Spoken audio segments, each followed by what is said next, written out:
The peregrine drift hurtled through the wormhole crossroad like a drunk staggering through a revolving door, which was to say, not gracefully. The view from the bridge was a swirling chaos of pulsating lights and distorted space-time, a cosmic kaleidoscope that would have made a lesser crew queasy. Not that the crew of the peregrine drift was particularly superior, just more accustomed to the universe's little practical jokes. Captain Etta sat slouched in the command chair, a crumpled figure against the backdrop of hyper-advanced technology and existential dread. She eyed the display screens with a mixture of boredom and contempt. "Rylos, if you don't get us out of this wormhole soon, I'm going to start charging it rent." Her voice, dry and sarcastic, cut through the static hum of the bridge. Navigator Rylos, a wiry man with a perpetual 5 o'clock shadow and an expression that suggested he'd rather be anywhere else, tapped furiously at his console. "I'm working on it, Captain. These coordinates are as twisted as Blix's sense of humor." Blix, the ship's engineer, was elbow-deep in the guts of a malfunctioning panel, muttering curses in languages long forgotten by the civilized universe. "Hey, my sense of humor's an acquired taste, like space food or depression." He grinned, a flash of yellowed teeth in the dim light. "Whatever it is, it's certainly unique," Ed quipped, never one to miss an opportunity. "But let's focus on not becoming an anecdote in some alien's bad joke book." The ship shuddered violently, prompting a chorus of alarms. Rylos's console erupted in a flurry of red alerts. "Captain, we've got a situation." "Of course we do," Ed sighed, flipping a switch that did something important. "Probably. It's not like we get paid to relax." The situation was the Vortex, a cosmic horror anomaly that had claimed more wayward vessels than anyone cared to count. It was a swirling maelstrom of dark energy and warped reality, the kind of thing you couldn't unsee, no matter how hard you scrubbed your eyeballs. "Is it too much to ask for one uneventful trip?" Blix groaned, wrenching a smoking component from the depths of the panel. "Apparently," Rylos replied, eyes glued to his console like it was the last chocolate bar in the galaxy. "I'm recalibrating the trajectory, but the Vortex is playing games with the instruments." Etta leaned forward, peering at the Vortex like it had just insulted her mother. "And here I thought the universe liked us." "Can't imagine why," Blix snorted. "We're charming, delightful, and definitely not on every intergalactic bounty hunter's hit list." Rylos smirked, though his eyes remained focused. "Maybe it just wants to see if we can outwit cosmic horror." "The universe has a sick sense of humor," Etta murmured, watching the Vortex writhe like an angry octopus on a bad acid trip. "Reminds me of Blix." "I aim to please," Blix replied, his hands a blur as he fiddled with the controls. "But I think this thing's beyond even my charming personality." The ship lurched again, the bridge lights flickering ominously. Etta steadied herself, bracing for the inevitable. "All right, team, let's try not to die today. It'll really mess with my schedule." Rylos let out a mirthless chuckle. "Always the optimist." "Someone has to be," Etta replied, her tone as dry as the void outside. She punched a few buttons on her chair's armrest, initiating emergency protocols that no one ever really trusted but pretended would save them someday. The Vortex loomed larger, its tendrils of dark energy reaching out like a cosmic cat toying with a particularly amusing mouse. The ship's systems howled in protest, but the crew of the peregrine drift had faced worse odds.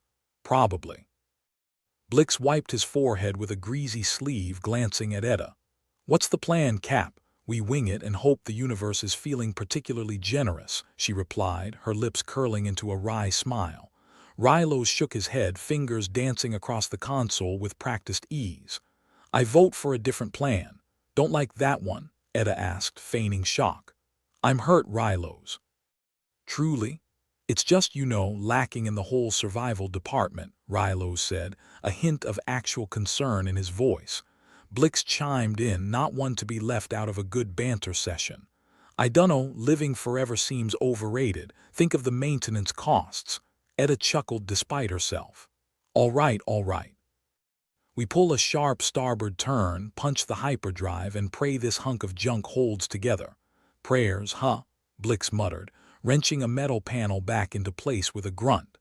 Guess it's time to get religious. Rylos, ever the pragmatist, adjusted the ship's course with a few deft movements. All right, let's show the Vortex we're not just some cosmic snack. The ship groaned, metal straining against the forces of the universe's worst party trick. Alarms blared, consoles sparked, and the crew held their collective breath. Etta watched the swirling madness on the view screen, her grip tight on the armrest. Come on, Peregrine Drift, show us what you've got. The vortex twisted, a chaotic dance of energy and entropy, but the ship roared defiantly, engines blazing as Rylos executed the desperate maneuver. For a moment, everything was chaos, a cacophony of noise and motion that threatened to tear the ship apart. But then, miraculously, there was calm. The vortex receded, a bad memory in a universe full of them. Etta exhaled, releasing a breath she hadn't realized she'd been holding. See, nothing to it. Blix let out a shaky laugh. Yep, just another day in paradise. Rylos ran a hand through his hair, trying to look nonchalant and failing. Next time, let's take the scenic route. Etta grinned, the adrenaline high making her reckless. Where's the fun in that? As the crew settled into the uneasy calm after the storm, a new alarm blared, an insistent, irritating sound that promised yet another crisis. What now? Etta groaned, glancing at Blix. Blix checked his console, eyes widening. Cap, we might have a teensy-weensy problem. Of course we do, Etta muttered, rolling her eyes. It wouldn't be a Tuesday without one. Rylos leaned over, scanning the data. Looks like something followed us out of the vortex. Oh, joy, Etta said dryly, glaring at the view screen as static flickered ominously. Our luck just keeps getting better. Blix smirked, cracking his knuckles. Guess that means we get to meet the neighbors. The crew braced themselves as the ship's sensors picked up a new contact, a presence that shouldn't have been there, a shadow that defied explanation. Etta turned to her crew, her face a mask of determination and dark humor. All right, let's see what fresh hell awaits us. The Peregrine Drift cruised forward, into the unknown, its crew ready to face whatever twisted fate the universe had in store. Because if there was one thing they knew, it was that humanity had a knack for surviving in the unlikeliest of circumstances, and with a healthy dose of sarcasm. And as the ship disappeared into the depths of space, dragging its fractured reality behind it, the crew could only wonder what new absurdity lay ahead, lurking in the cosmic shadows, waiting to be mocked. The Peregrine Drift floated in the dark void of space, the crew staring at the view screen like a group of tourists trying to make sense of a modern art masterpiece. The only difference was, back home, a misplaced brushstroke wouldn't swallow them whole. So, this isn't exactly a situation you can just slap some duct tape on, huh? Blix muttered, squinting at a particularly malevolent squiggle on the screen. If it was, I'd have fixed it 5 minutes ago, Etta replied, her voice laced with that special brand of sarcasm reserved for moments when fate decided to mess with your day. The anomaly they dragged out of the vortex wasn't playing by any rules they understood. It was a shadow, a flicker, a cosmic hiccup that had hitched a ride from the abyss, and it was making the ship's sensors spasm like they'd been hit with a stun baton. Rylos, still glued to his console, looked like he was trying to solve a Sudoku puzzle with only consonants. I've recalibrated, rechecked, and reprogrammed, and the only thing I know for sure is that this thing is less predictable than Blix after a night on the spaceport. Hey, Blix protested. I resent that. I'm perfectly predictable. I wake up regretting my life choices every single day. Etta snorted, shaking her head. All right, let's see what we're dealing with here. Maybe it's just lonely. Yeah, Rylos said dryly. Lonely and looking to make friends by sucking the life out of us. They all stared at the slowly pulsating mass ahead, each grappling with the realization that traditional logic was about as useful as a chocolate fire guard. Etta tapped her fingers thoughtfully on the armrest, wishing for a manual on cosmic anomalies for dummies. Blix, Anything on your end? She asked, resorting to the age-old tradition of pretending their ship's engineer could fix anything, including existential threats. Blix pushed himself up from the floor where he'd been communing with the ship's innards. Well, I can confirm that nothing mechanical is going to help us. I mean, unless you've got a giant cosmic vacuum cleaner stashed somewhere, we might be SOL. Why, did you finally break the one we had? Edda raised an eyebrow. Blix chuckled. No, but I might need it if this thing starts shedding particles everywhere. Great. So we're facing an anomaly that defies logic. Sounds like a Thursday. What about alien technology? Rilo suggested, albeit with little enthusiasm. Maybe there's something in the archives we can use. Edda sighed, knowing they were clutching at straws. Worth a shot. Blix, start digging through the archives. Look for anything that might explain this mess. You mean the archives full of untested, highly dangerous tech that probably killed its original users? Exactly. Think of it like a treasure hunt, only instead of treasure, it's more likely explosive. Blix grinned, already elbow-deep in code. I always knew my curiosity would get me killed. As Blix engaged in his archaeological dig through the ship's digital past, the bridge fell silent, except for the occasional curse from the engineer as he unearthed yet another useless piece of tech. Meanwhile, the anomaly loomed large and implacable, its presence a constant reminder of their inadequacy. Rylos broke the silence, his voice a thread of calm in the chaos. You know, I used to think the universe had a plan. Now I'm pretty sure it's just screwing with us. Join the club, Edda replied, absently spinning a pen between her fingers. Membership's free but sanity's optional. Blix's head poked up from behind a console. Eureka! Or whatever you say when you find something that could potentially explode in your face. Care to elaborate? Edda asked, curiosity piqued despite herself. It's some kind of energy disruptor. Prototype tech from back when people thought they could control cosmic anomalies. Spoiler, they couldn't. And now we're thinking about using it, Rilo said, his voice a mixture of exasperation and resignation. Blix shrugged. Hey, it's either that or we sit here twiddling our thumbs until the anomaly decides to invite us over for dinner, as the main course. Edda considered this, then nodded decisively. All right, let's try it. But if it's so much as hiccups in our direction, we abort. Blix got to work, his fingers flying over the controls like a pianist on a tight schedule. The ship's systems hummed, lights flickering in a symphony of controlled chaos. Rylos monitored the situation, his eyes narrowed in concentration. The disruptor's activation was an exercise in tension, a mix of hope and dread that coiled in the pit of each crew member's stomach. They were betting everything on a device with a spotty track record and an even spottier set of instructions. Here goes nothing, Blix muttered, pressing the final sequence of buttons. The ship shuddered as the disruptor came to life, sending out a pulse that resonated through the hull. The anomaly reacted, its form shifting, distorting into something less defined, less threatening. For a fleeting moment, relief washed over the crew. Maybe they wouldn't end up as space debris today. Then, as if sensing their optimism, the anomaly retaliated. It surged forward, enveloping the ship in a cocoon of darkness. Alarms blared, systems flickered, and the dreadful realization that they were in over their heads settled like a cold weight in their chests. Abort!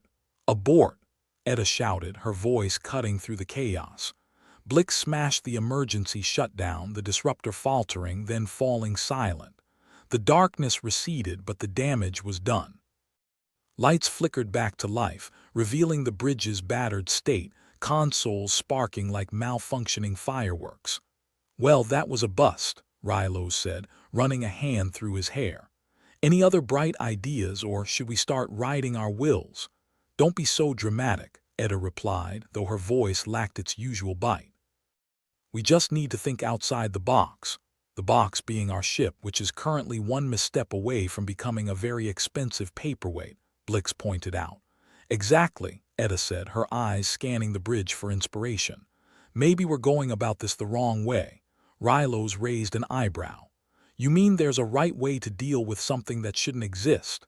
Etta shrugged, a smile twitching at her lips.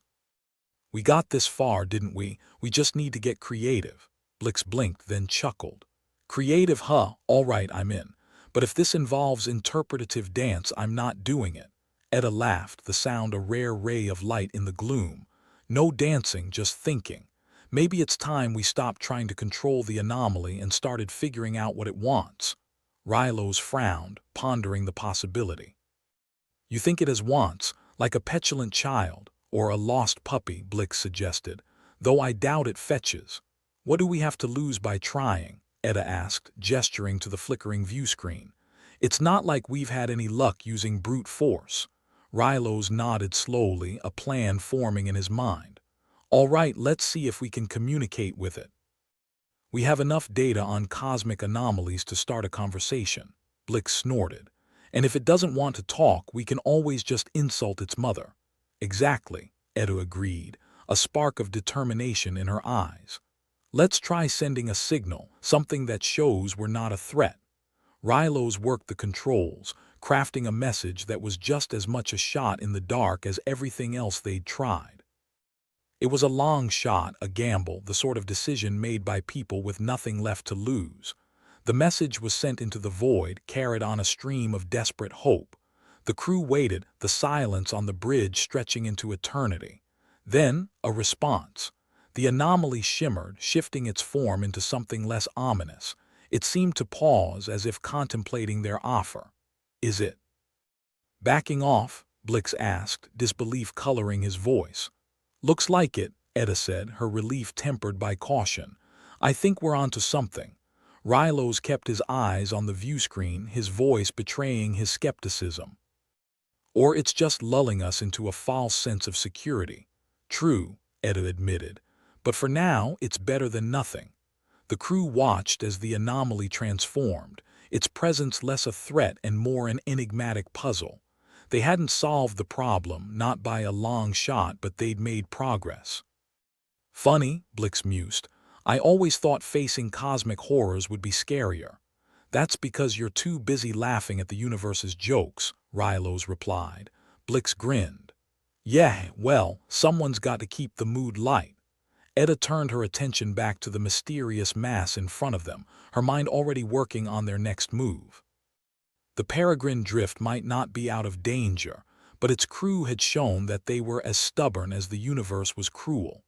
And in the grand scheme of things, that had to count for something. The peregrine drift wobbled like a drunk at last call, and the vortex was just getting warmed up. It was as if the universe had decided that throwing a cosmic anomaly their way wasn't enough of a laugh. Now it was rooting through the crew's darkest fears like a bargain hunter at a flea market. So, is it me, or is that thing acting weirder than usual? Blix asked, staring at the view screen. The once menacing anomaly now rippled, shifting and flickering with unsettling fluidity, like a nightmare trying to decide which horror to focus on. Rylos squinted at the data stream cascading across his console. Our sensors are picking up something. It's not just energy fluctuations anymore. It's almost like it's alive. Fantastic, Etta muttered. I always wanted to meet a sentient black hole. Maybe we can ask it what it does for fun.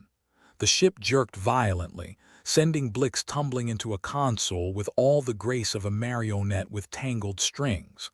Someone's riding the Turbulence Express, he quipped, rubbing his elbow. Etta's fingers danced over the controls, trying to regain some semblance of stability. Blix, can you figure out what's causing this? Blix shrugged, already pulling a mess of wires and circuit boards apart. Give me a sec.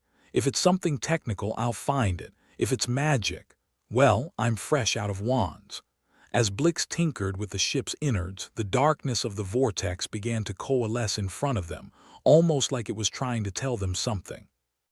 Or maybe it was just testing its shape-shifting skills. Rylos glanced at Blix, then back at the anomaly. What do you think it wants, besides scaring the pants off us? Existential crisis, maybe, Etta suggested. It's probably trying to figure out why it exists in a universe where everything is already completely bonkers. That's reassuring, Rilo said dryly. Next thing you know, it'll be talking to us about its childhood traumas. Or our childhood traumas, Blix added, shuddering. I'd rather not relive the great pizza incident of 42. Just then, the vortex shifted again, and something decidedly less abstract began to take form. A figure materialized on the view screen, a humanoid shape, familiar yet unsettling. It stood there silent and foreboding like a ghost from a past they'd rather forget. Edda's eyes widened. Is that? Yep, Rylos confirmed, his voice a mix of disbelief and irritation. It's me, or a version of me anyway. Well, that's not creepy at all, Blix said, finally managing to pry the faceplate off a stubborn panel. We really need to screen our visitors better. Rylos's doppelganger stood motionless, eyes cold and empty. There was a hint of irony, of course. Rylos had often joked about being his own worst enemy, but he hadn't expected the universe to take him literally. Think it's hostile? Edda asked, hand hovering over the emergency protocols. Rylos eyed his double with distaste. I don't know, but I don't trust anyone in that much of a hurry to look like me. The figure moved, pointing directly at them, its expressionless face somehow managing to convey a threat. The ship shuddered in response, the lights flickering ominously. All right, I've seen enough, Edda said, her voice cutting through the tension. Whatever it's doing, we need to stop it. Should we try another signal? Blix suggested. Or do we just shoot it and hope for the best? Rylos shook his head. No point in antagonizing it. Let's try reasoning first. If that fails, well, I'm open to improvisation. Edda frowned, then nodded. All right, let's see if we can communicate. Blix, send out another signal. Something that says we come in peace. Or at least we'd rather not die today. Blix got to work, his fingers tapping out a sequence on the console. Message sent. Now we wait and see if it decides to have a nice chat or turn us into space debris. The response was immediate. The doppelganger tilted its head, considering their message. Then, with a slow, deliberate motion, it reached for something unseen, its fingers curling around an invisible object. What's it doing? Edda asked, a knot of anxiety tightening in her stomach. Playing charades, maybe, Blix offered, his tone far too casual for the situation.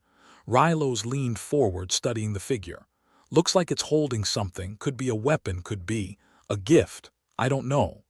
Yeah, I've always wanted a gift from my evil twin, Edda muttered. Just what I've been pining for. The doppelganger's hand swept down, and suddenly the ship was engulfed in a blinding light. Alarms blared as the peregrine drift lurched violently, sending the crew sprawling. Brace for impact, Edda shouted, grabbing onto her chair as the ship spun out of control. Blix clung to the console, his voice barely audible over the chaos. I think it's trying to merge with us. Or at least merge with our ship. Wouldn't recommend it, Rylos said, struggling to regain control of the navigation. We're not exactly in mint condition. The ship's systems flickered, fighting against the intrusion. Edda cursed under her breath, trying to stabilize their trajectory. The vortex seemed determined to consume them, to make them a part of its twisted existence. Blix, Edda yelled over the noise. We need a fix, and we need it now. Blix's mind raced, his fingers flying over the controls in a desperate attempt to sever the connection. I'm working on it. Just hold tight. The peregrine drift shuddered again, the lights dimming as the power fluctuated. Edda watched the view screen, the doppelganger's image flickering like a faulty hologram. It was a race against time, a fight for survival against a foe that defied understanding. Then, in a moment of clarity, Rylos had an idea. What if we overload the system? Give it more than it can handle? Edda hesitated, then nodded. Do it, Blix, reroute everything to the shields. Let's give this thing a taste of its own medicine. Blix grinned, his hands moving with renewed purpose. Now you're talking. Let's see how it likes a power surge. The ship system's whirred to life, energy coursing through the circuits like a raging river. The shields flared, a brilliant barrier of light and force pushing back against the vortex's onslaught. The doppelganger staggered, its form destabilizing under the pressure. The ship trembled, caught in the throes of a massive power struggle. Keep it up, Edda urged, her voice tinged with determination. The ship's system screamed in protest, but they held firm, pushing the vortex back inch by inch. The doppelganger's image flickered, then shattered, dissolving into a cascade of sparks that vanished into the void. "Is it gone?" Blix asked, panting from the exertion. Rylos checked the readings, his expression one of cautious relief. "For now, but I don't think it's gone for good."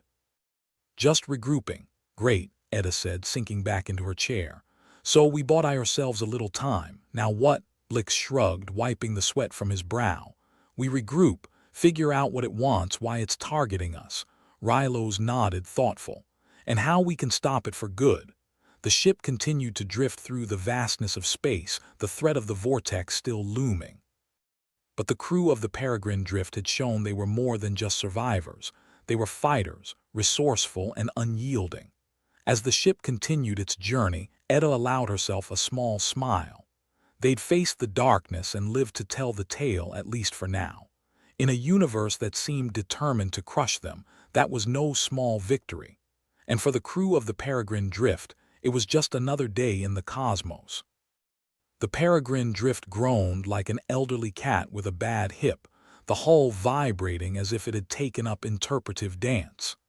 Etta squinted at the screen, rubbing her temples.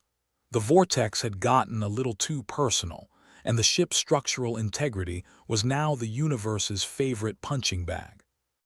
"Someone remind me why we're still alive," Blix grumbled, tightening a bolt that looked like it wanted to take a long vacation. "Because I swear, the vortex has it out for us more than my ex did." "Maybe it's the universe's way of saying we need a hobby," Etta replied, punching a few keys to stabilize the ship's tilt. "You know, besides not dying," Rylos leaned back from his console, cracking his knuckles like he was about to perform a magic trick. "I could try talking to it again. Maybe it just wants a friend." "Sure," Etta scoffed. "And maybe my toaster wants to discuss philosophy," Blix snorted. Socrates was a toaster. Little-known fact. That's why he had all the hot takes. The ship jerked violently, cutting their banter short. Another patch of the hull had decided it was time for a dramatic exit. Sparks flew, and Blix cursed like he was auditioning for a sailor's monologue. "Guess it's time for Plan B," Etta said, her voice steady, even if her hands weren't. "If we can't outfly it, let's outthink it." Blix raised an eyebrow. "Outthink something that doesn't even have a brain." "Sounds promising." Etta shot him a glare that said there were worse fates than dealing with cosmic anomalies. "Look, it's not about thinking like it. It's about thinking like us." Rylos rubbed his chin, contemplating the swirling chaos on the viewscreen. "You mean it's time to get creative?" "Exactly," Etta said, her tone laced with the kind of optimism only mildly fueled by desperation. "If the vortex is trying to eat us, let's make ourselves indigestible." Blix laughed, a short bark of a sound. "Great. We're gonna fight a cosmic anomaly with heartburn, or we give it something it can't chew on," Rylos added, warming to the plan. "Like information overload," Etta nodded, a plan starting to take shape. "Blix, can you rig the sensors to broadcast everything we've got?" "Flood its senses." Blix grinned, the kind that promised either genius or disaster, and sometimes both. "Oh, I can rig things all right. Just hope it doesn't decide to read our old emails." The ship bucked again, the vortex testing its patience and their sanity. Etta tried to ignore the ominous creaks and groans from the hull. If she was being honest, her overconfidence had them walking a fine line between brilliance and doom. But then again, that line had always been her favorite. "Blix, get on that," Etta ordered. "Rylos, keep an eye on our systems. If this doesn't work, I want to know before we're space dust." Blix dove into his task with the enthusiasm of a man who didn't fully understand the concept of mortality. "This'll be like nothing it's ever seen, or will ever want to see again." Rylos smirked, fingers dancing over his console. "Let's hope for the latter. I'd rather not make a habit of pissing off cosmic entities." As Blix worked his technical magic, Etta focused on keeping the Peregrine Drift in one piece. The vortex was relentless, like a clingy ex who'd taken up cosmic stalking. Every shudder of the ship was a reminder that they were dancing on the edge of oblivion. "Status." Etta asked, her voice tight as she adjusted their course to avoid another looming tendril of the anomaly. Almost there, Blix replied. Just need to tweak a few things. His hands flew over the controls, the ship's sensors shimmering with a new kind of energy. Okay, ready to give it a dose of our own brand of insanity. Fire away, Etta said, her eyes fixed on the viewscreen. Blix hit the final key with a flourish, and the ship shuddered with a new purpose. Data streamed outward in a brilliant cascade, bombarding the Vortex with everything from basic star charts to the collected works of ancient sitcoms. The effect was immediate. The Vortex recoiled, its form flickering with confusion as if it had just been slapped with a wet fish. The ship stabilized slightly, the relentless pressure easing just enough to catch their breath. It's working, Rilo said, a note of awe in his voice. We're actually giving it a headache, or a brain freeze, Blix offered, watching the anomaly writhe under the onslaught. Either way, it's distracted, Etta dared to hope, a small smile tugging at her lips. All right, now let's figure out how to turn this momentary advantage into something more permanent. Her overconfidence had put them here, but maybe this time it was the key to getting them out. They just had to keep their heads long enough to find the right path. Any ideas? She asked, her tone light despite the stakes. Keep pouring it on, Rilo suggested. If it's struggling now, let's see how far we can push it. Blix nodded, his grin widening. More data, more distraction. And if it decides it doesn't like our taste in entertainment, tough luck. All right, Etta said, turning back to her controls. Let's give it everything we've got. The crew of the Peregrine Drift knew they were up against the impossible. But they were also stubborn, clever, and just reckless enough to turn the universe's chaos into their own kind of order. As they flooded the Vortex with data, the ship hummed with renewed energy. It was a gamble, sure, but they'd always been the betting kind. And in a universe that thrived on chaos, maybe that was their edge. Hours ticked by, the ship a flurry of activity as they maintained the data stream. The Vortex contorted, its once menacing form now almost comically confused.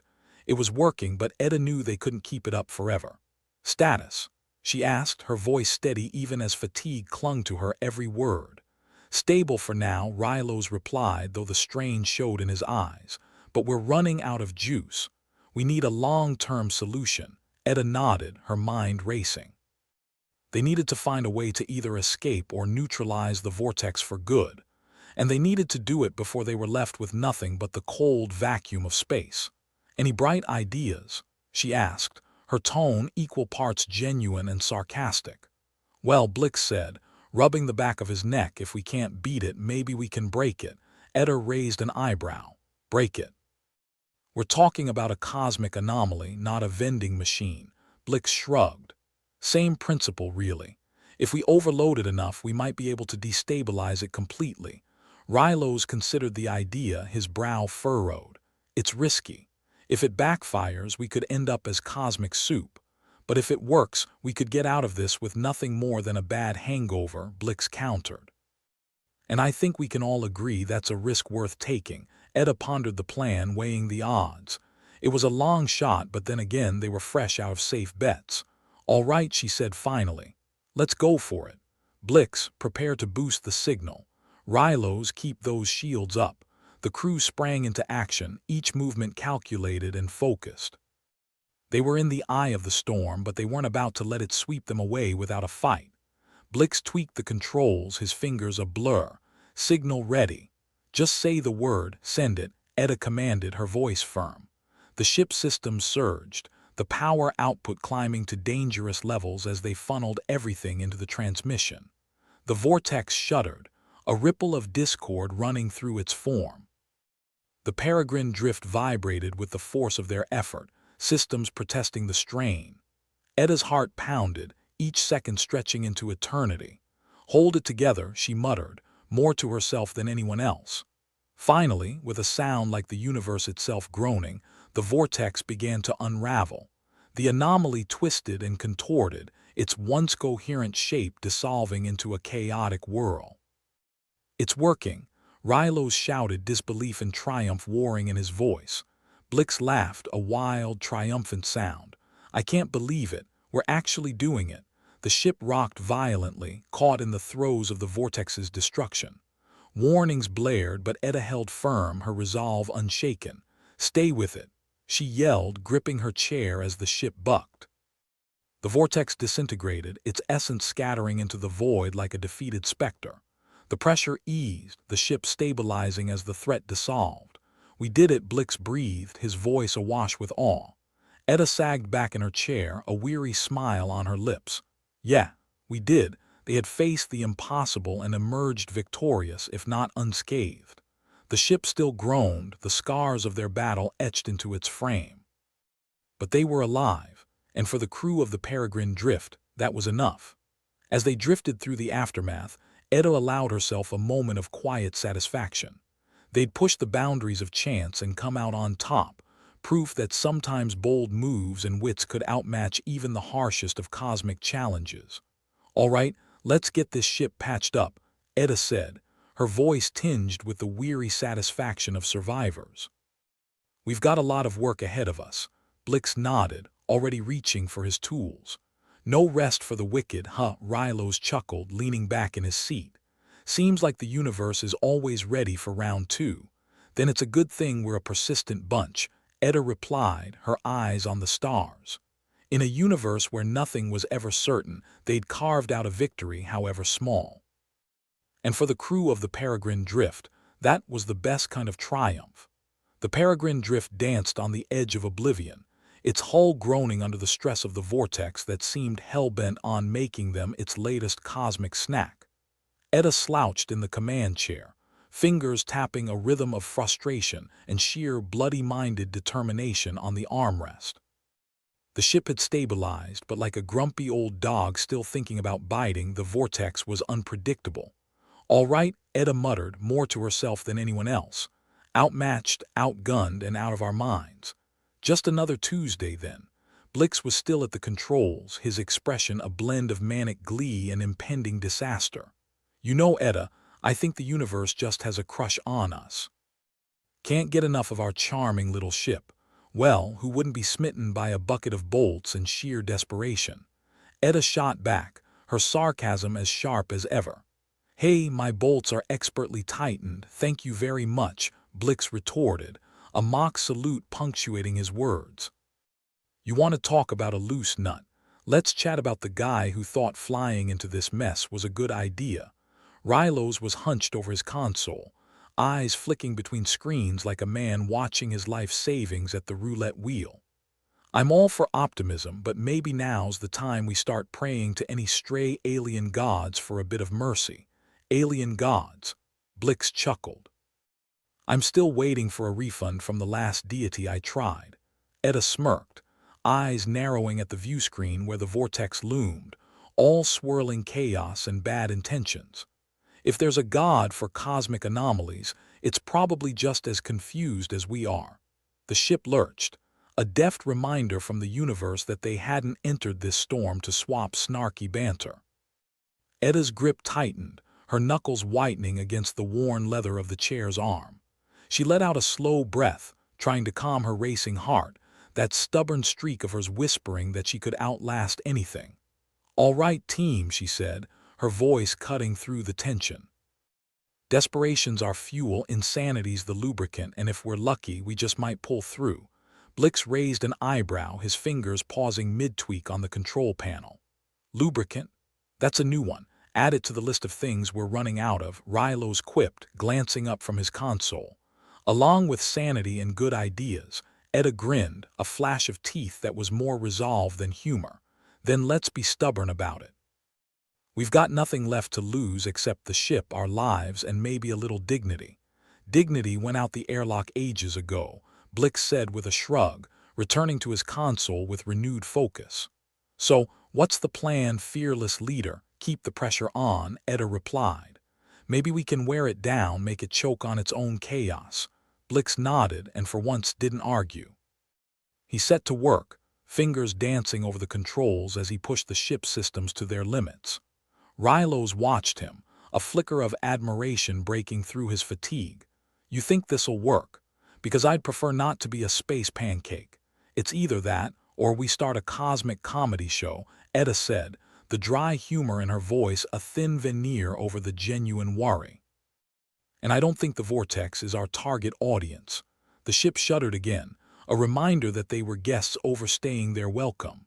Etta leaned forward, eyes locked on the viewscreen. The Vortex twisted and writhed, its form unstable and erratic, like a toddler throwing a tantrum. Blix, how's that signal boost coming? Etta asked, watching the sensors flicker with unpredictable blips that suggested more trouble on the horizon. Just about ready to give it another taste of our finest madness, Blix replied, a gleam of mischief in his eye. It's like feeding it the universe's worst buffet, Rilo snorted. With our luck, it'll develop a taste for it and start demanding seconds. Etta chuckled, the sound rough and full of grit. If it asks for seconds, we'll send it our tax records. Even cosmic horrors can't handle that level of tedium. Blix glanced up, his expression caught between skepticism and amusement. That just might be cruel enough to work. The ship trembled, the Vortex's tendrils brushing against the shields. They were running out of time, out of options, and definitely out of patience. Etta's mind raced through the possibilities, each one feeling flimsier than the last. All right, Blix, she said, resolve hardening her voice. Let's turn this thing into a fountain of useless information. Maybe we can short-circuit its appetite. Blix's hands moved in a blur, the ship's sensors lighting up with a new, frantic energy. It was a gamble, one that could either save them or send them spiraling into oblivion. But at this point, they'd already gone all in.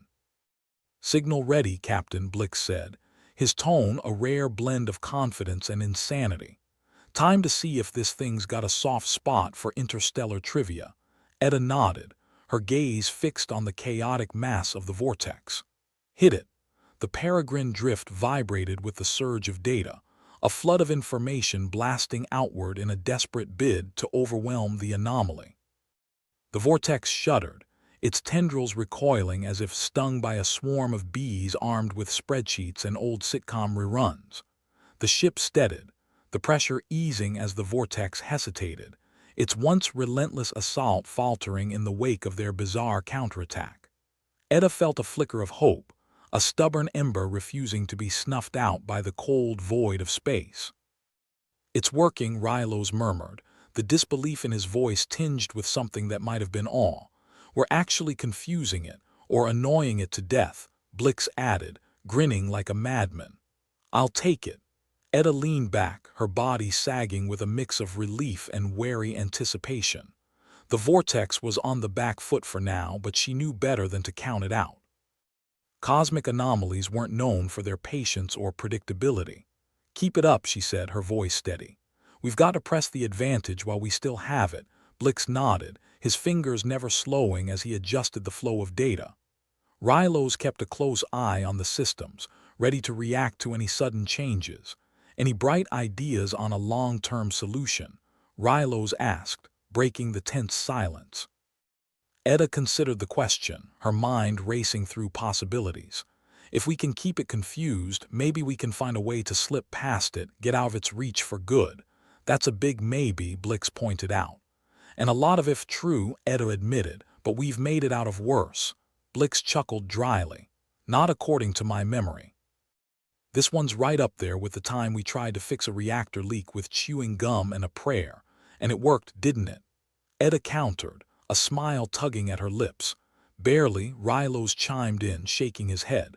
We're not exactly known for our subtlety, or our sanity, Blix added with a grin. Etta leaned forward, eyes scanning the viewscreen as the Vortex continued to writhe under their assault. It was a dance, one where the steps were as uncertain as the outcome. But if there was one thing Etta had learned in her time among the stars, it was that sometimes stubbornness was the best weapon in a universe that thrived on chaos. All right, she said, determination hardening her voice. Let's see if we can find a weak spot, something to exploit. Blix and Rylos exchanged glances, a shared understanding passing between them. They were all in this together, for better or worse, and they'd follow Etta's lead to the bitter end. As the ship continued its relentless assault on the Vortex, Eda couldn't help but feel a small surge of pride. They might have been outmatched, but they weren't out of the fight. Not yet. Keep an eye on those sensors, she instructed, her gaze never leaving the swirling mass of the anomaly.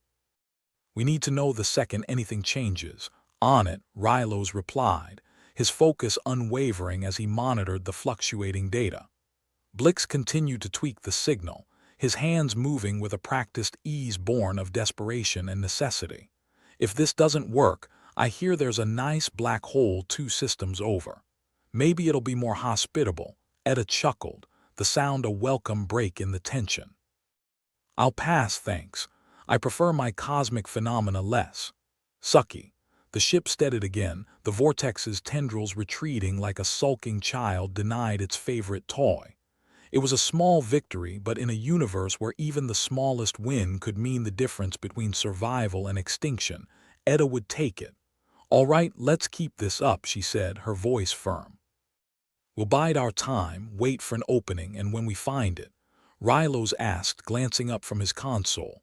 We hit the gas and don't look back, Eda replied, her eyes gleaming with the fire of determination.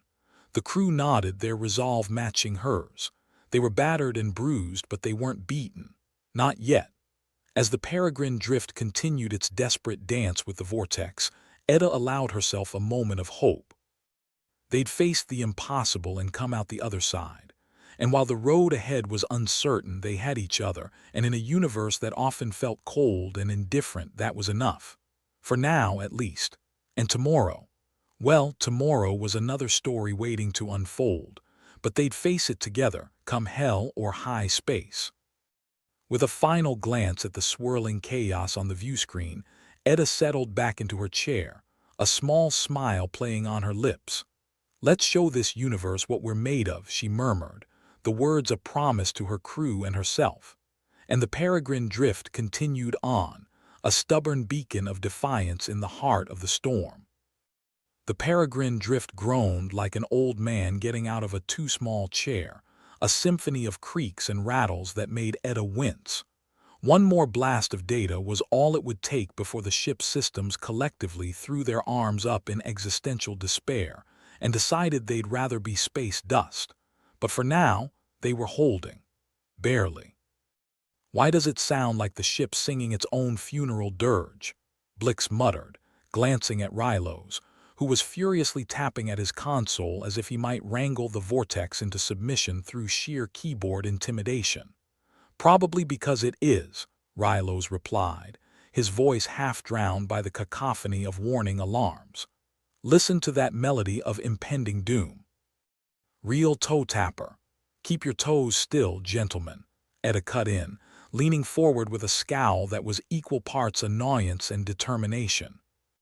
We've got a cosmic temper tantrum to navigate through, and I'd rather not be remembered as a cautionary tale in some bureaucrat's manual on how not to explore space. The vortex was still out there, a chaotic whirlpool of cosmic nonsense that defied every scientific principle they thought they knew, much like Blix's last attempt at making edible food. Yet despite all its bluster, it hesitated, as if trying to figure out which way was up. Probably a moot point in space, but then again, the vortex seemed about as concerned with reality as Blix was with fashion. You know, I've always wanted to die screaming in a spaceship, Blix said, his voice dripping with sarcasm as he deftly twisted controls. But I'd really prefer it not be today. What a coincidence, Rylos deadpanned, the corners of his mouth twitching upwards despite himself. My calendar's full until at least next Tuesday. Focus, crew, Eda barked, though her lips betrayed a slight uptick of grudging amusement. We're not dead yet, so let's try to keep it that way. The key was in the rhythm. Like an orchestra that had forgotten its sheet music, they'd all been playing their parts but without any harmony. It was time to stop being soloists and start being a band. Albeit, the kind you find playing in bars where the health inspector is considered a myth. Rylos, what do you see? Eda asked, her eyes scanning the chaotic readouts as if daring them to make sense. Nothing good, Rylos replied, squinting at a display that seemed to shift and warp as if the vortex was actively trying to gaslight them. But there's a pattern, sort of like watching a drunk octopus trying to conduct traffic. Can we use that pattern? Eda pressed, leaning over to get a better look. Or is it just another reminder that reality's on holiday? Maybe, he replied, a glimmer of something dangerously close to hope flickering in his eyes. If we can sync our systems to its fluctuations, we might be able to stabilize the ship, at least enough to push through. Blix smirked, his fingers flying across his console. You mean we dance to its tune until we can sneak past?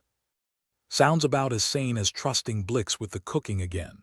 Hey, those eggs were only toxic if you ate more than two, Blix shot back, his grin widening. And who knew a fire could look like that? Eda rubbed her temples, a headache forming like a small storm. Enough, children, she said, though the humor in her voice undercut the reprimand. Let's see if we can't turn this dumpster fire of a plan into something resembling a miracle. The ship shuddered again, and the lights flickered, casting the bridge into a strobe dance of what was that. They were gambling with a stacked deck, but then again, they'd never been much for fair play. All right, Eda said, her voice firm. Rylos, get those patterns mapped. Blix, keep us steady and ready to bolt the second we see an opening. Blix adjusted controls with a deftness that would have been impressive if it weren't entirely necessary for their continued existence. Steady as she goes, Captain. Just let me know if you want the warp drive to see what panic feels like. Rylos's fingers danced over his console, his eyes darting between displays. Got it. There's a shift, like it's pausing to catch its breath. Eda's pulse quickened with a heady mixture of dread and anticipation. That's our cue. On my mark, synchronize systems and prepare to punch it like it owes us money. The crew moved in concert, their individual flaws and quirks meshing into a ragtag symphony of calculated chaos. 3, 2, 1, mark, Eda shouted, her voice cutting through the tension like a sharpened blade. The ship lurched as Blix engaged the engines, the universe stretching and distorting around the edges of their perception. For a fleeting moment, they were one with the madness, riding the vortex's currents like seasoned surfers on a cosmic wave. Eda could almost taste the adrenaline, bitter and exhilarating. They were moving, actually moving through the vortex's grasp, the ship's system sinking to the anomaly's whims in a desperate ballet of survival. Is this working, or are we just dying slower? Blix muttered, though his grin was wide and wild, the thrill of the gamble lighting up his eyes. It's holding, Rylos said, disbelief threading through his tone. We're steady for now. For now, Eda echoed, her grip on the command chair tightening. Let's see if we can turn for now into forever. They careened through the swirling chaos, the ship's sensors pinging and flashing in a manic rave of data. But they were moving, and that was something. It wasn't much, but out here, it was enough to keep the universe from closing the curtains on their little show. If we make it through this, remind me to never leave port again without a decent bottle of something strong, Eda said, half to herself, half to her crew. We've earned it. Assuming we're not dried out husks by then, Blix quipped, though his hands never paused on the controls, guiding the ship with a mix of finesse and sheer cussedness. The vortex writhed around them, a cosmic entity that seemed almost sentient in its struggle to comprehend this tiny, stubborn intruder dancing through its depths.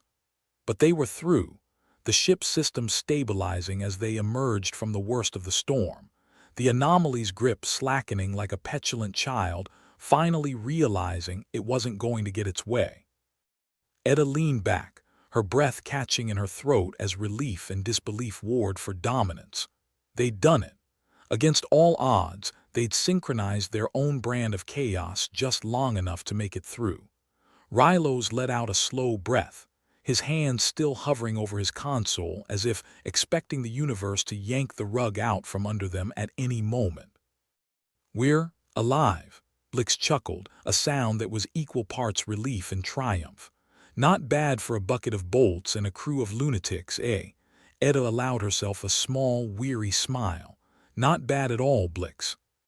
Let's just hope the universe's sense of irony doesn't catch up with us before we find somewhere safe.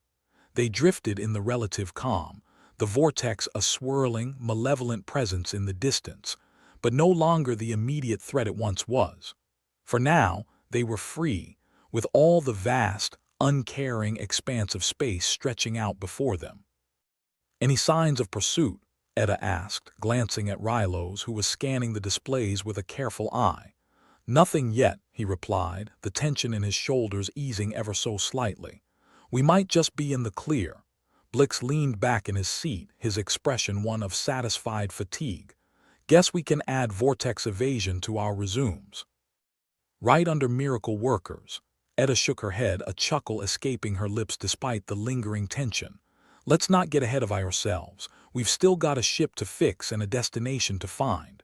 And maybe a nap," Blix added, stifling a yawn.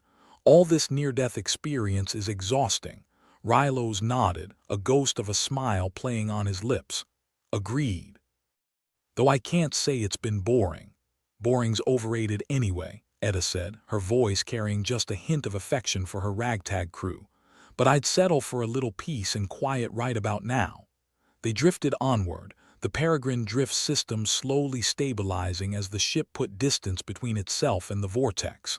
It wasn't perfect, far from it, but it was enough for now. And out in the vast, indifferent expanse of space, sometimes enough was all you could ask for.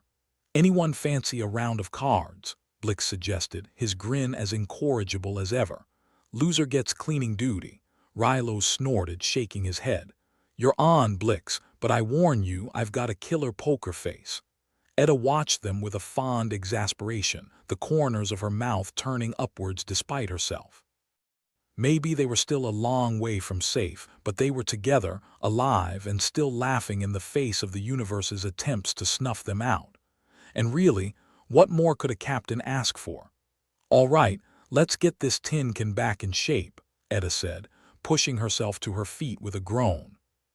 "We've got a long way to go, and I'd like to get there in one piece." The crew nodded, a shared determination settling over them as they set to work, each of them moving with the practiced familiarity of those who'd been through hell and come out the other side.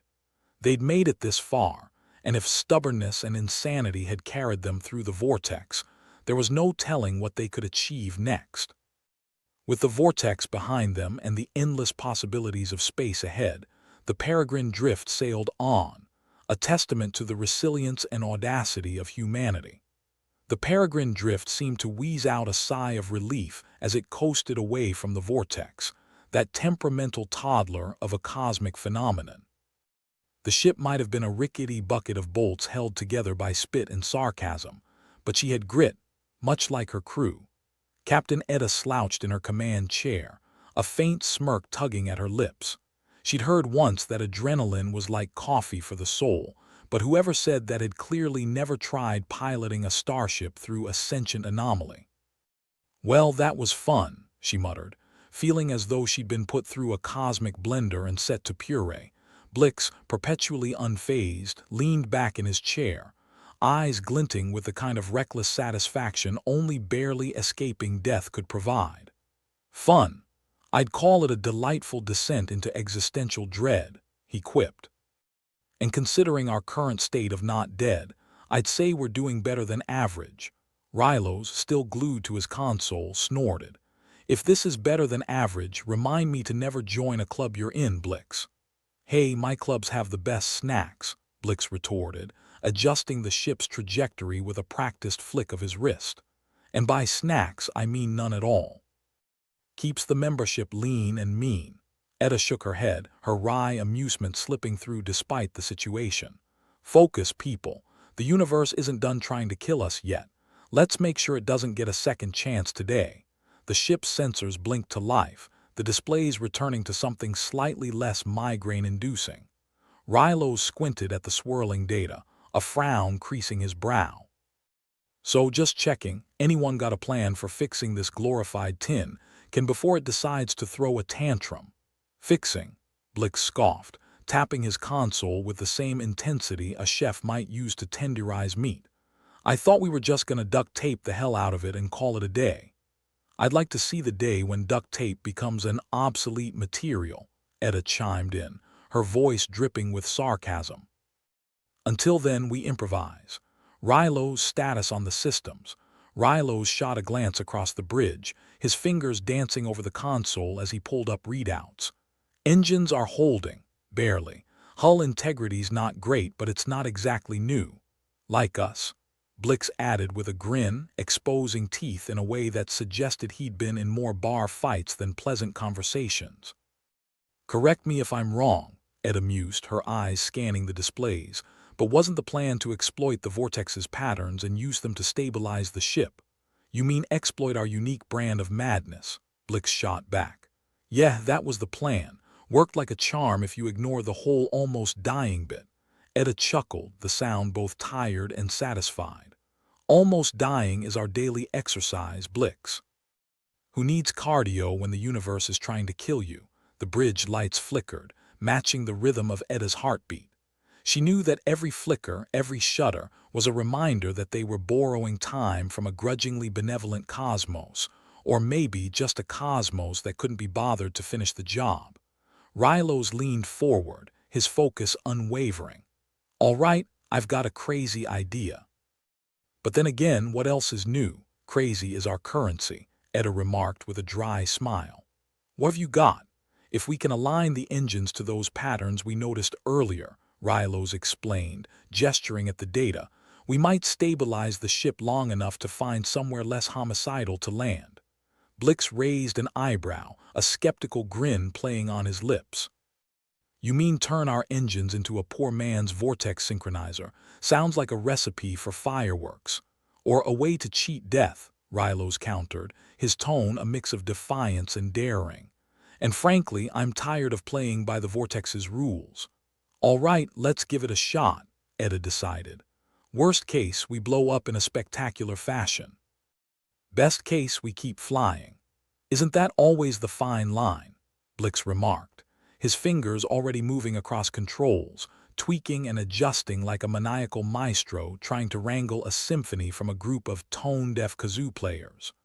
Rylos coordinated with Blix, their usual banter replaced by a sharp concentration as they wrestled with the ship systems. The peregrine drift groaned around them, its protests more a suggestion than a refusal. Eda watched them work, her mind whirling with possibilities and what-ifs. But this crew, these wonderfully flawed individuals, were her what-if. They'd turned chaos into coherence, a ragtag band that thumbed its nose at logic and reason. Ready when you are, Rylos said, his voice a low murmur as he looked up from his console. This is either going to be brilliant or very, very stupid. Isn't stupidity the mother of invention? Blix quipped, though his eyes betrayed a flicker of real concern. Or was that necessity? I always get those two mixed up. Eda took a deep breath, her resolve settling like a stone in her gut. Let's do it. All or nothing. The ship shuddered as they engaged the maneuver, engines roaring with a ferocity that suggested they were either about to tear a hole in the fabric of space-time or go out in a blaze of glory. Eda felt the familiar clench of adrenaline, a heady cocktail of fear and exhilaration. The Vortex's patterns hummed through the ship, a cacophony that should have been chaos, but instead resonated with their own brand of defiance. The ship danced on the edge of oblivion, and somehow, unbelievably, they began to stabilize. Rylos's grin was wild, like a kid who'd just pulled a prank on the universe itself. We're holding. Holy hell, we're actually holding. Blix let out a disbelieving laugh, a sound that was part triumph, part sheer relief. Who'd have thought? We've out-crazed the cosmos. Eda allowed herself a small, satisfied smile. Not bad for a crew of lunatics and a ship held together by duct tape and stubbornness. The bridge settled into a tentative calm, the chaos of moments before giving way to a strange, almost serene quiet. It wouldn't last, they all knew that. But for now, the peregrine drift was flying steady, and that was more than they could have hoped for. "Where to, Captain?" Blix asked, leaning back in his chair with a casualness that belied the situation. "Anywhere but here," Eda replied, her gaze fixed on the stars ahead, a vast expanse of mystery and danger that called to her like a siren in the dark. Rylos tapped a few keys, plotting a course with the precision of a surgeon wielding a scalpel. "There's a system a couple of light years out. Might be worth checking out." Blix gave a mock salute. Sounds like a plan, and if we find civilization, maybe a decent bar. I could murder a drink right now. Etta laughed, the sound genuine and full of life. You and me both, Blix. You and me both.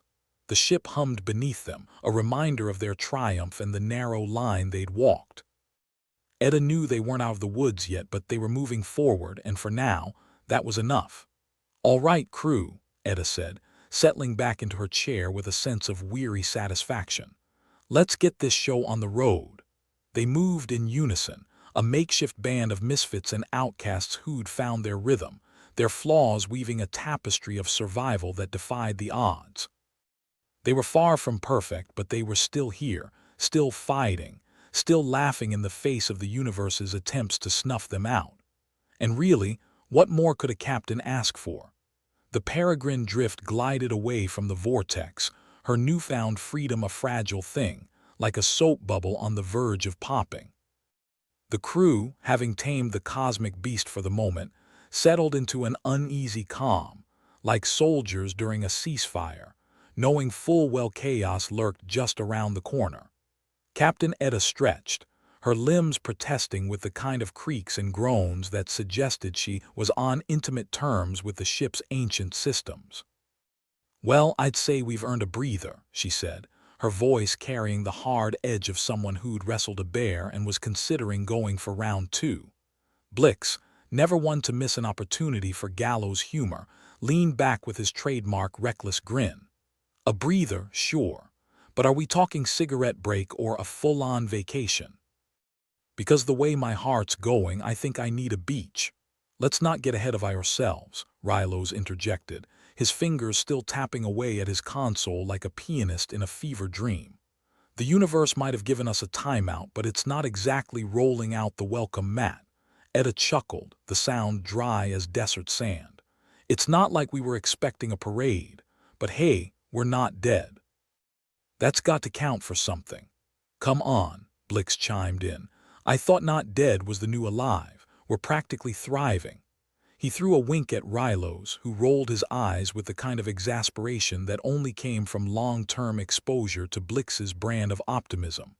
Thriving in the way bacteria thrives on old cheese, Rylos quipped, giving his console a final, decisive tap. Speaking of which, I'd kill for a decent meal. You know, something that doesn't taste like recycled foot sweat. Etta grimaced, thinking of the ship's pantry, stocked with rations that had all the culinary appeal of cardboard. Luxury tastes will be the death of us, Rylos. You got a preference for your last meal? I'll settle for anything that doesn't come with a side of cosmic horror, Rylos shot back, fiddling with the controls to keep the ship steady, the hum of the engines now a comforting background noise.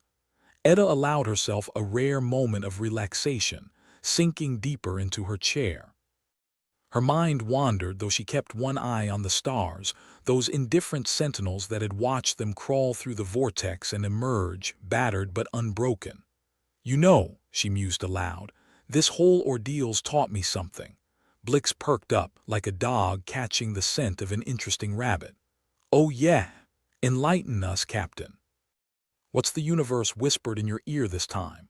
That existential dread is more of a chronic condition than a temporary state, she replied, a smile tugging at her lips. And that maybe, just maybe, I'm starting to get the hang of it. Rylos snorted. I'd say you've got it down to an art, like Picasso if Picasso was painting in the medium of madness and duct tape. Blix nodded sagely. Madness and duct tape sounds like the name of a band I'd join, or a lifestyle choice.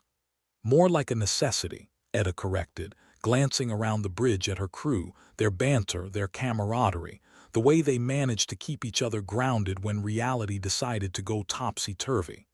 And speaking of necessity, once we're out of this mess, we're sharing what we've learned. No sense in hoarding genius. Are we calling this genius now? Rylos asked, arching an eyebrow. I thought it was more like improvisational desperation. Tomato, tomato, Blix shrugged. Just as long as we get to live to see someone else screw it up worse than we did. The anticipation of sharing their harebrained success with the rest of humanity was a strange brew, equal parts dread and excitement.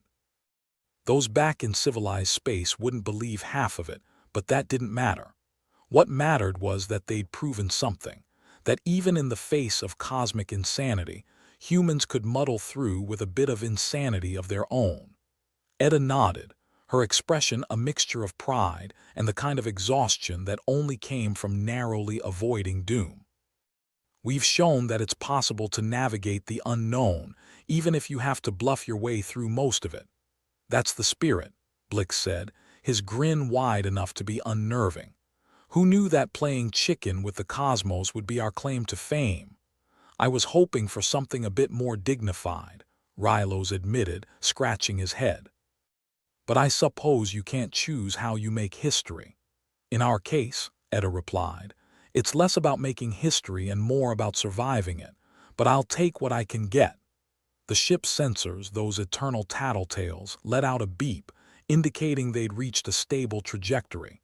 For now, at least, they were in the clear, the Vortex a shrinking menace in the rear view. Blix leaned forward, peering at the readouts with the kind of scrutiny that suggested he might actually be taking this seriously for once. Looks like we've got a couple of options for our next stop. We can head towards a system with a trading post, or there's a backwater planet that's probably got nothing more than rocks and rumors. Rylos groaned. Please tell me the trading post has a bar. If it doesn't, Blix replied, I'll open one myself. Seems like a missed opportunity otherwise. Etta considered their options, weighing them like a gambler choosing between two equally dodgy bets. Let's aim for the trading post. We might find some tech to patch up the ship, and if we're lucky, maybe even an upgrade or two. Blix rubbed his hands together. All right then, trading post it is. Time to show the universe we're not just survivors, we're opportunistic survivors. Rylos couldn't help but grin. And if they are not impressed, we'll just dazzle them with our charisma, or maybe our ability to not die in the most ridiculous ways possible. And that, gentlemen, is how legends are born, Etta declared, leaning back with a satisfied sigh. Through sheer insanity and the inability to know when to quit. As the ship cruised through the relative calm of open space, a sense of purpose settled over the crew, mingling with the relief of having escaped the Vortex's clutches. They were battered, bruised, and still held together by duct tape and hope, but they were more than they'd been before. They were a testament to human tenacity, the good, the bad, and the utterly absurd. Blix, ever the jester, broke the contemplative mood with a casual drawl. You know what I'm gonna do when we get to that trading post? Let me guess, Rylos replied dryly. Start a bar fight over something ridiculous. Blix feigned offense, his hand splayed dramatically over his heart. You wound me, Rylos. I was thinking of something a bit more refined. Like, I dunno, stealing someone's drink and claiming it's a scientific experiment. Etta rolled her eyes, though she couldn't suppress a smile. Just make sure that if you do get into a fight, you come out on top. I'd hate to have to find a replacement for you. Good crew members are hard to come by. The ship coasted on, the stars drifting by like a slow-motion fireworks display, their journey both a victory and a cautionary tale wrapped in one. They'd faced the Vortex and emerged not necessarily wiser, but certainly more accepting of the chaos that governed their lives. Etta knew there'd be more challenges ahead, other cosmic phenomena with a grudge, mechanical failures waiting to happen, and who knew what else lurking in the vastness of space. But for now, they had survived, and that was enough. As Blix set a course for the trading post, Etta allowed herself a moment to reflect on all they'd been through. The cosmos was a cruel mistress, unpredictable and unforgiving. Yet in defying its madness, she discovered a truth, that humanity's greatest strength lay not in its technology or its knowledge, but in its ability to adapt, to laugh in the face of doom, and to keep going no matter how many times it got knocked down. And as the peregrine drift sailed on, she realized that maybe, just maybe, they were all a little bit mad. But in a universe that thrived on chaos, maybe that was exactly what they needed to be. Rylos, his face lit by the glow of his console, glanced up with a weary grin. You know, Captain, We might just make this work." Etta nodded, her eyes on the view ahead, the trading post a speck of promise in the distance. "I'd like to think so," Rylos. "I'd really like to think so." And with that, the crew of the Peregrine Drift continued their journey, laughing in the face of the cosmos and ready to take on whatever madness it threw their way next.